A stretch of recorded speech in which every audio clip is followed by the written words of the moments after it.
नशा नहीं पर समझ की सुंदर काया है।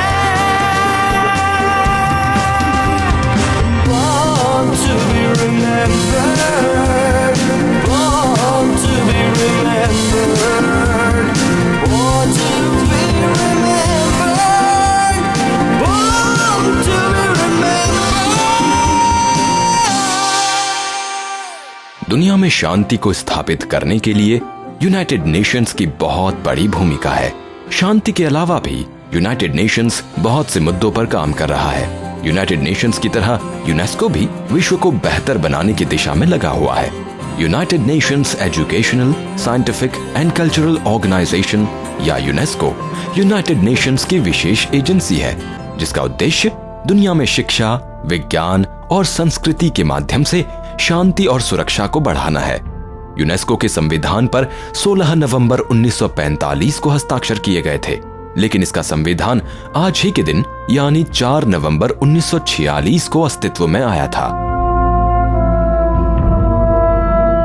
दुनिया के 20 देशों ने इस संविधान के लिए समर्थन किया था, जिसमें भारत भी शामिल था। संस्था का मुख्यालय फ्रांस में है और 50 से ज्यादा ऑफिस दुनिया भर में मौजूद हैं।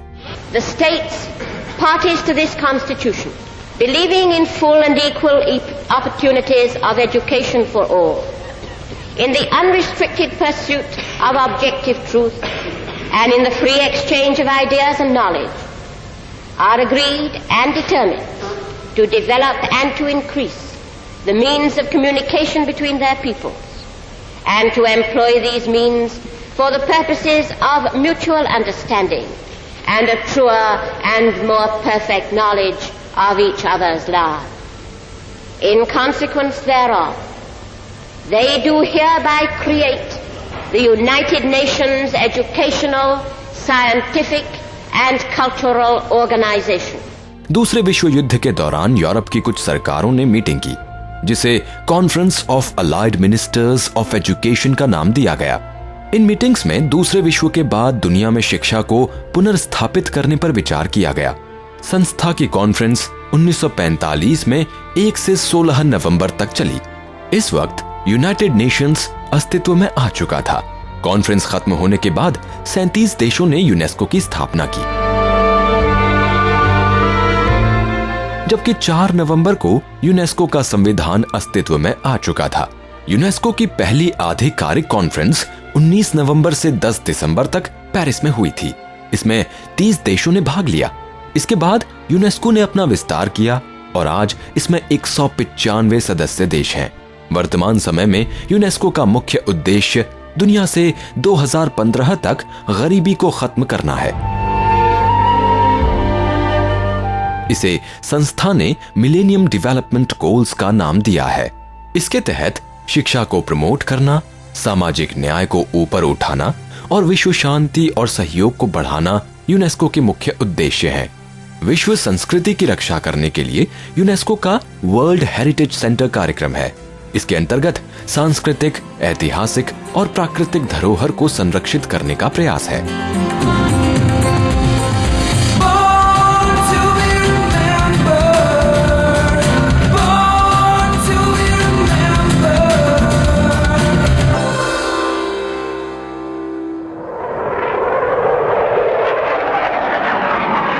अब हम जिनकी बात करने जा रहे हैं वो इंडियन एयरफोर्स में पहली विमेन एयर मार्शल हैं। देश भर की सेना में जाने की इच्छुक महिलाओं के लिए वो प्रेरणा है। उन्होंने सेना में बहुत सी उपलब्धियां प्राप्त की।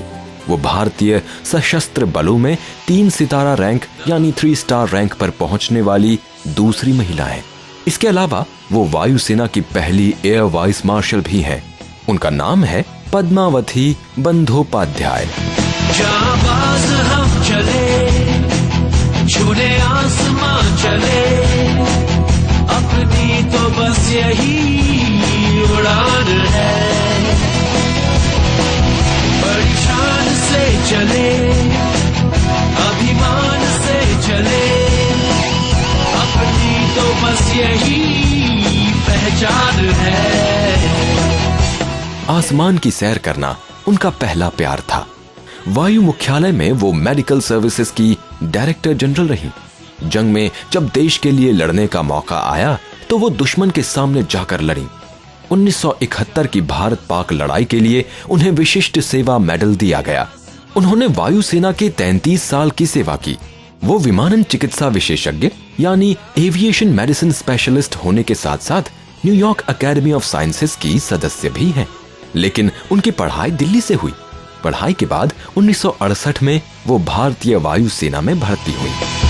मिलती है ऊंचाइयों पे माना तन्हाई, हिम्मतों का साथ है फिर क्या है ऊंचाई। वो aerospace medical society of India की पहली महिला फेलो थी। साथ ही वो नॉर्थ पोल पर साइंटिफिक रिसर्च कंडक्ट करने वाली पहली महिला भी थी। महिलाओं द्वारा देश की सेवा करने का वो बहुत बड़ा उदाहरण है। वो इस सोच को तोड़ती हैं कि महिलाएं जोखिम या बड़े साहस वाले कार्य नहीं कर सकती हैं। इस उम्र में भी वो बुजुर्गों और अंधों के लिए काम करना चाहती हैं। उनके साहस, देशभक्ति और जुनून को हमारा सलाम। छूने आसमां चले अपनी तो बस यही उड़ान है, ये आसमां है मेरा, ये आसमां है। विज्ञान की सबसे बड़ी उपलब्धि परमाणु की खोज होना है। इससे हमें ऊर्जा की बहुत सी बातों का पता चला है। लेकिन परमाणु ऊर्जा तब खतरनाक बन जाती है जब इसे हथियार के रूप में प्रयोग किया जाता है। हिरोशिमा और नागासाकी का हाल हम देख ही चुके हैं। आज ऐसे वैज्ञानिक का जन्मदिन है जो परमाणु बम बनाने वाली टीम का हिस्सा रहे। लेकिन जब उन्होंने बम के दुष्प्रभावों को जाना तो उन्होंने अपनी पूरी उम्र परमाणु हथियारों के निरस्तीकरण पर लगा दिया। परमाणु बम से मचे विनाश के बाद उन्होंने परमाणु भौतिकी को शांति के लिए उपयोग करने के लिए अपना जीवन समर्पित कर दिया। 1955 में परमाणु हथियारों को खत्म करने को लेकर होने वाली वार्षिक आर्म्स कंट्रोल कॉन्फ्रेंस में उन्होंने भाग लिया था। अपने इन्हीं प्रयासों को लेके उन्हें 1995 में नोबेल पीस प्राइज दिया गया। उनका नाम है Joseph रॉडब्लाट। This man is intrinsically good. It is circumstances that have made him aggressive and do so bad things. This is my philosophy. Joseph का जन्म आज ही के दिन 1908 में हुआ था। उनका जन्म स्थान वॉर्सॉ, पोलैंड था। 1939 में रॉडब्लाट को लिवरपूल यूनिवर्सिटी में जेम्स चैडविक की लेबोरेटरी में सीखने का मौका मिला। ज्यादातर यूरोपियन वैज्ञानिकों की तरह उन्होंने दूसरे विश्व युद्ध के दौरान परमाणु बम बनाने में मदद की। लेकिन दूसरे विश्व युद्ध के बाद हुई बर्बादी से उन्होंने परमाणु हथियार को आगे न विकसित करने का फैसला किया। इसके बाद 1950 में वो बार्ट्स हॉस्पिटल मेडिकल कॉलेज में भौतिकी के प्रोफेसर नियुक्त किए गए। वो व्यक्तिगत और संस्थागत तौर पर परमाणु हथियारों के निरस्तीकरण पर जोर देते रहे। एक वैज्ञानिक के तौर पर रॉडब्लाट अपनी जिम्मेदारियों को जानते थे। वो नरसंहारक हथियारों के उपयोग को लेकर चिंतित थे। उनका कहना था कि हम वैज्ञानिकों ने ये जान लिया है कि हम क्या कर रहे हैं। हम केवल एक जिंदगी को खतरे में नहीं डाल रहे, बल्कि पूरी मानव जाति पर असर डाल रहे हैं।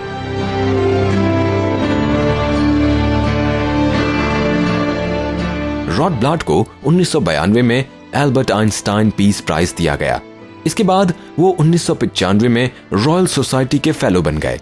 इसी साल उन्हें नोबेल पीस प्राइज से भी सम्मानित किया गया। Physics in medicine and biology नाम की पत्रिका में वो एडिटर इन चीफ भी रहे। Stockholm International Peace Research Institute के रॉडब्लाट सह संस्थापक भी रहे। वर्ल्ड हेल्थ ऑर्गेनाइजेशन में वो मेडिकल रिसर्च की एडवाइजरी कमेटी के सदस्य भी थे। 31 अगस्त 2005 को उनकी मृत्यु हो गई। बिना युद्ध के विश्व के लिए उनका मानना था कि ये एक ऐसी प्रक्रिया है जिसे डर की बजाय प्रेम से पूरा किया जा सकता है। हमें सब बातों के ऊपर मानवता को रखना पड़ेगा। यूं तो उनका पेशा भौतिकी विज्ञान से था, लेकिन वो आज भी परमाणु निरस्त्रीकरण के लिए जाने जाएंगे, जिसके लिए उन्होंने अपनी जिंदगी में 60 से ज्यादा सालों तक काम किया। द स्ट्रेंजेस्ट ड्रीम नाम से उनकी जीवनी पर फिल्म बनी, जिसमें उनके परमाणु हथियारों के निरस्त्रीकरण को लेकर प्रयासों को दिखाया गया। Even if we destroy all the nuclear weapon warheads, the knowledge of how to make them cannot be erased. We cannot disinvent nuclear weapons. And therefore, this is what I keep saying is that the abolition of nuclear weapons is the first step to a safer world. The ultimate step is abolition of war. विज्ञान के लिए उन्होंने अपने पूरे जीवन को समर्पित कर दिया। उनके प्रभाव के बाद उनसे अगली पीढ़ी के वैज्ञानिकों ने निरस्त्रीकरण की प्रक्रिया को आगे बढ़ाया।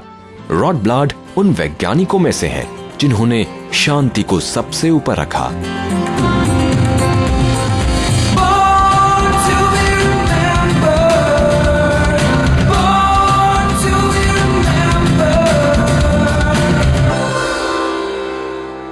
ऐसे चंद ही लोग होते हैं जो किसी खास विषय या समस्या पर अपनी पूरी जिंदगी लगा देते हैं। हमारी अगली पर्सनैलिटी सामाजिक सेवा का बहुत बड़ा उदाहरण है। सबसे पहले मोतियाबिंद को लेजर तकनीक द्वारा हटाए जाने का श्रेय उन्हें ही जाता है। मानवता के प्रति उनके प्रेम और दूसरों की मदद करने के जुनून ने उन्हें चिकित्सक बनने की प्रेरणा दी। उनका नाम है पैट्रिशिया बाथ। चिकित्सा को लेकर बाथ का समर्पण बचपन से ही हो गया था। जब उन्होंने पहली बार डॉक्टर एल्बर्ट स्विट्जर के द्वारा कांगो में कोढ़ियों की मदद के बारे में सुना, 16 साल की ही उम्र में वो वैज्ञानिक शोध को लेकर स्कूल और यूनिवर्सिटी में अवार्ड जीतने लगी। इससे उनका चिकित्सा को लेकर जुनून और बढ़ गया। हार्वर्ड यूनिवर्सिटी के कॉलेज ऑफ मेडिसिन से उन्होंने मेडिकल की डिग्री ली। फिर 1968 में वो हार्लेम हॉस्पिटल में नेत्र चिकित्सक में फेलोशिप करने चली गईं। 1970 में वो अभ्यास के लिए न्यूयॉर्क यूनिवर्सिटी चली गईं। यहाँ वो पहली अफ्रीकन अमेरिकन निवासी थीं जो नेत्र चिकित्सक का काम कर रही थीं। हार्लेम में उन्होंने महसूस किया कि आधे से ज्यादा मरीज अंधेपन और आंख की बीमारियों से ग्रसित हैं। वहीं कोलंबिया में ये संख्या बहुत कम है। उन्होंने देखा कि गोरे लोगों के मुकाबले काले लोग आंख की बीमारियों से ज्यादा ग्रसित हैं। इसीलिए वो इस निष्कर्ष पर पहुंची कि अश्वेतों में अंधेपन की व्यापकता नेत्र देखभाल में की जा रही कमी की वजह से है। इसमें सुधार के लिए बाथ ने दुनिया भर में सामुदायिक नेत्र विज्ञान के रूप में नए अनुशासन का प्रस्ताव रखा। प्राथमिक देखभाल के लिए उन्होंने सार्वजनिक स्वास्थ्य, सामुदायिक चिकित्सा और क्लिनिकल नेत्र विज्ञान को समाज के उस वर्ग तक पहुंचाने की बात की जो इन सुविधाओं से अछूता रहा था। इस कार्यक्रम के तहत उन्होंने कई स्वयं सेवकों को अभ्यास कराया। तमाम तरह की चिकित्सा सुविधाओं के साथ उन्होंने स्कूल में पढ़ने वाले बच्चों को चश्मे भी उपलब्ध करवाए। उनकी मेहनत और प्रयासों से ही 1970 में हार्लेम हॉस्पिटल में पहला आंख का ऑपरेशन हो पाया था। उनके प्रयासों की सराहना अमेरिका के अलावा पूरे यूरोप भर में की गई और जगह जगह नेत्र चिकित्सा को लेकर केंद्र खुलने लगे। इसके बाद उन्होंने अपने प्रयासों को और बड़ा आकार दिया, American institute for the prevention of blindness खोलकर।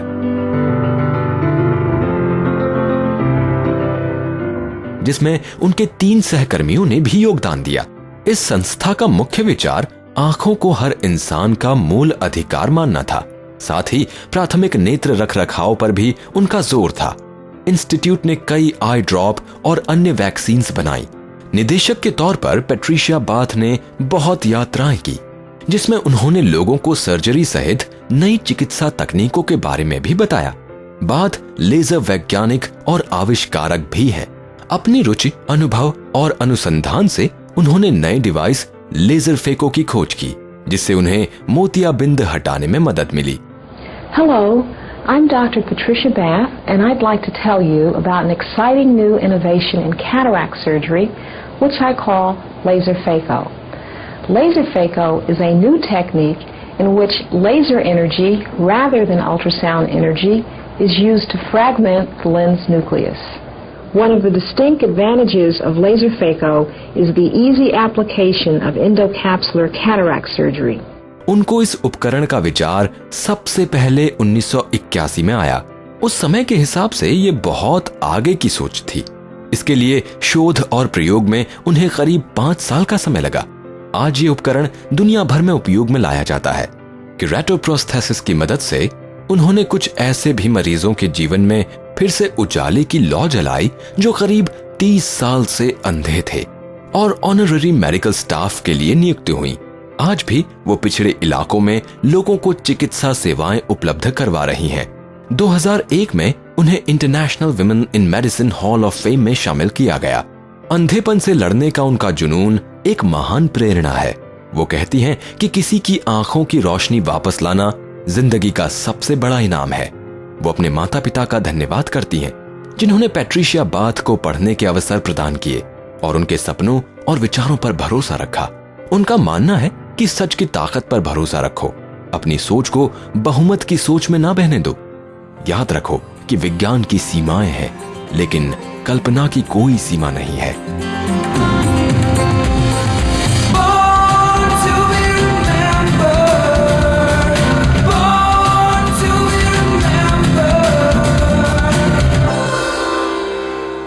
कुछ शख्सियतें दुनिया में ऐसी भी होती हैं जिनकी विशेषज्ञों में खास पहचान बनती है, लेकिन आम जन उन्हें जानने में नाकाम हो जाते हैं।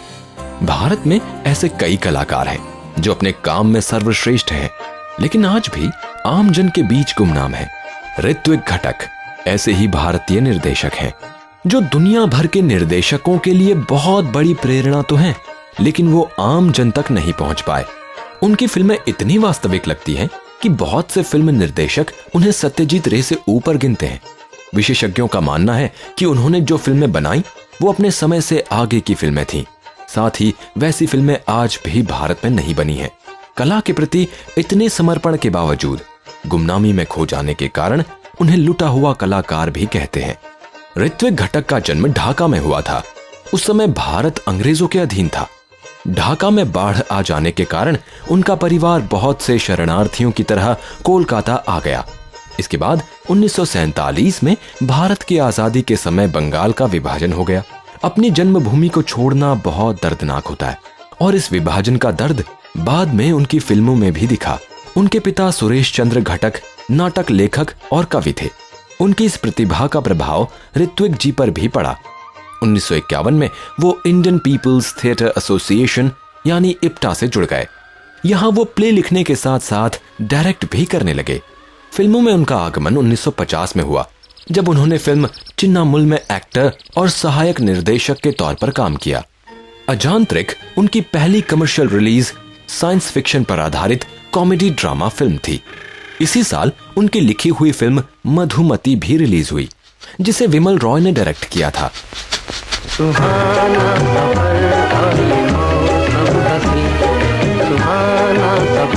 और ये मौसम हसी, हमें डर है हम खो न जाए कहीं। सुहाना सफर और ये मौसम हसी।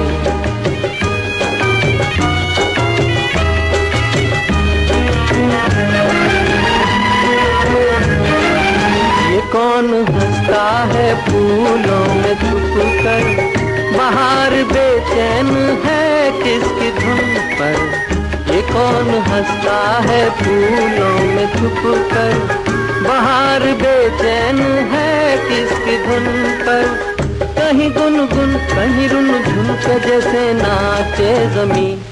सुहाना सफर और ये मौसम हसी, हमें डर है हम खो न जाए कहीं। मधुमती के लिए ऋत्विक जी को film fair best story award का नॉमिनेशन भी मिला। ऋत्विक जी की अपनी निर्देशित 8 फिल्में हैं, जिनमें मेघे ढाका तारा, कोमल गांधार और सुबार नरेखा उनकी मुख्य फिल्मों में से हैं। इन तीनों फिल्मों में जिस तरह उन्होंने समाज की वास्तविकता का चित्रांकन किया है वो अद्वितीय है।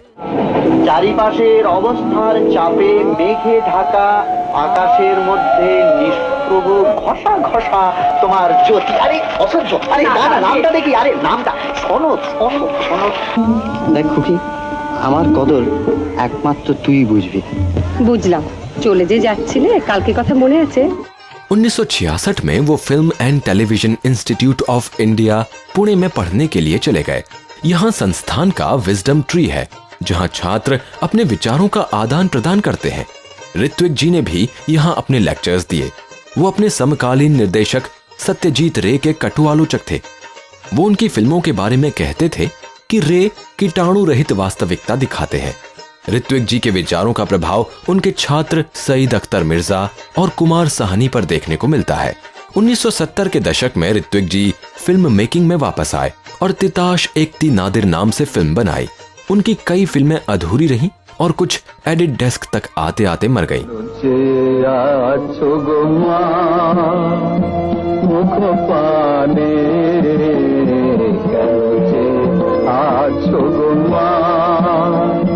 तेरा चाहे ना तुम्हारे चाहे ना रे आपन मायरे नहीं जाने तेरा তোমায় কিছু দেবে না মিথ্যা কহে শুধু কত কি ভাবে কেন চেয়ে আছো গো। अपने जीवन काल में उन्होंने 2 नरसंहार वाले विभाजनों को देखा, पहला भारत पाकिस्तान का और दूसरा पाकिस्तान बांग्लादेश का। इन दोनों विभाजनों ने उनके सीने में गहरा दर्द दिया। उन्होंने भारत में कम्युनिस्ट पार्टी को भी ज्वाइन किया। उनकी फिल्मों में छायांकन का अलग ही रूप देखने को मिलता है, जो उनकी फिल्मों को वास्तविकता के बहुत करीब ला देता है। आज भारत में काफी आलोचक उनके काम का लोहा मान चुके हैं और उन्हें पूर्व प्रतिष्ठित फिल्म मेकर के रूप में गिनते हैं।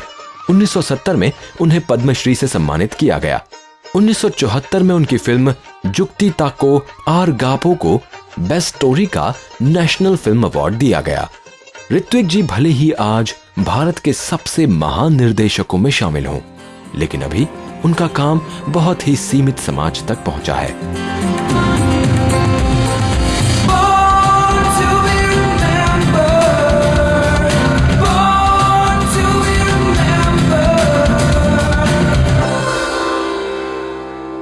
Barbie, you're beautiful.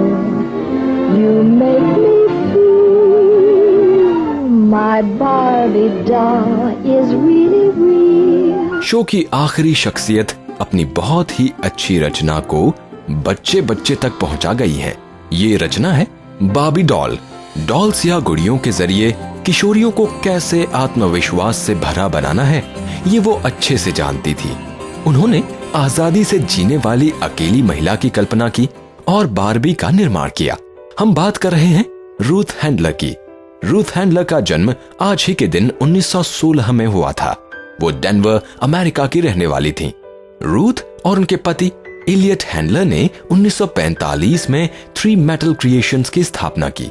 शुरू में उनकी कंपनी तस्वीरों के लिए लकड़ी के फ्रेम बनाती थी। इसके करीब 14 साल बाद उन्होंने बार्बी डॉल बनाई। रूथ खुद को बार्बी डॉल की मां कहती है। इस निर्माण की प्रेरणा उनकी बेटी ही थी। उन्होंने अपनी बेटी बारबरा और अन्य बच्चों को कागज के खिलौने के साथ खेलते देखा। उन्होंने इस बात को समझा कि बच्चे खुद की कॉलेज स्टूडेंट्स की तरह कल्पना करते थे। रूथ कुछ ऐसा बनाना चाहती थी जो बच्चों के लिए गुड़ियों से खेलने के मामले में बेहतर सुविधा प्रदान करे। I had brought the idea of adult dolls to both to Elliot and to our design department. The reason I brought this idea to them was that I had observed my daughter Barbara playing with her friends on the floor by the hour. They would play with adult paper dolls, and they would reflect their dreams of their future through their play with these adult paper dolls. I tried to convince Elliot that we could make a 3-dimensional doll and create such play patterns, and he said it'd be impossible for us to do. I took these paper dolls to our factory. We by then had quite a few designers. I showed it. I couldn't spark a favorable response from any of our male designers. 9 मार्च 1959 को उन्होंने New York toy fair में Barbie doll को पेश किया। Barbie बाजार में आई और किशोरों की पसंद बन गई। इसके बाद रूथ ने केन डॉल का निर्माण किया, जो बार्बी का पहला प्रेमी था। रूथ ने बार्बी को आत्मविश्वास से भरी लड़की के रूप में दिखाया। वो कहती हैं कि बार्बी एक ऐसी लड़की है जिसके पास विकल्प है। वो पुरुष के सहारे जीने वाली लड़की नहीं है। उसके पास नर्स, नाइट क्लब सिंगर और अन्य कामों में अपना पेशा बनाने का विकल्प है। वो आगे कहती हैं कि इस सोच से बच्चे तो बार्बी से जुड़े ही, साथ में पेशे वाली माताओं ने भी इसे पसंद किया। बाद में रूथ स्तन कैंसर से लड़ी। इस बीमारी से उबरने के बाद उनकी कंपनी ने क्रिस्टी डॉल को पेश किया। समय के साथ बार्बी में सुधार होते गए। और ये और ज्यादा निखर कर सामने आई। बार्बी ने 2008 तक 125 से ज्यादा पेशों को अपनाया। कंप्यूटर एनिमेशन के जरिए बार्बी को बहुत सी फिल्मों में लाया भी गया। अपनी जीवनी में रूथ ने लिखा कि बार्बी को लेकर मेरा पूरा दर्शन ये रहा है कि किशोर लड़की भी वो सब कर सकती है जो वो करना चाहती है। बार्बी के अलावा रूथ को आधुनिक विज्ञापन और ब्रांडिंग के विकास के लिए भी जाना जाता है। अपने पति के साथ उन्होंने मेटल को टेलीविजन के जरिए विज्ञापित किया।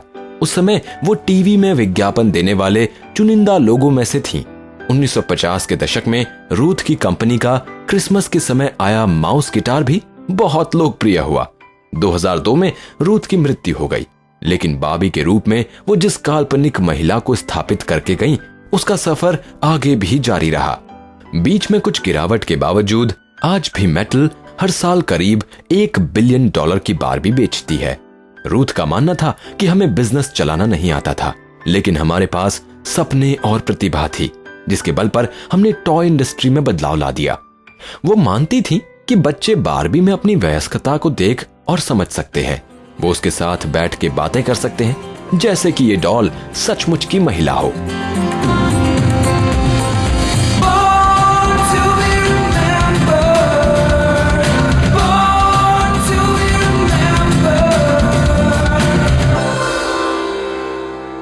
अब मुझे यानी संदीप भट्ट को दीजिए इस एपिसोड को यहीं समाप्त करने की अनुमति। नमस्कार। मैं बनना चाहूं जैसा परछाया सपनों में, मैं उड़ना चाहूं जैसा परछाया सपनों में।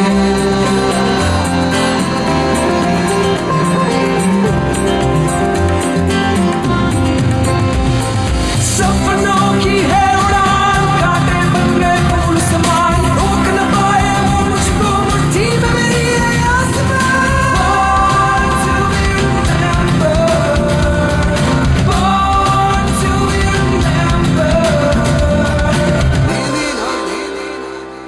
इस कार्यक्रम के कार्यकारी निर्माता जैनेंद्र सिंह,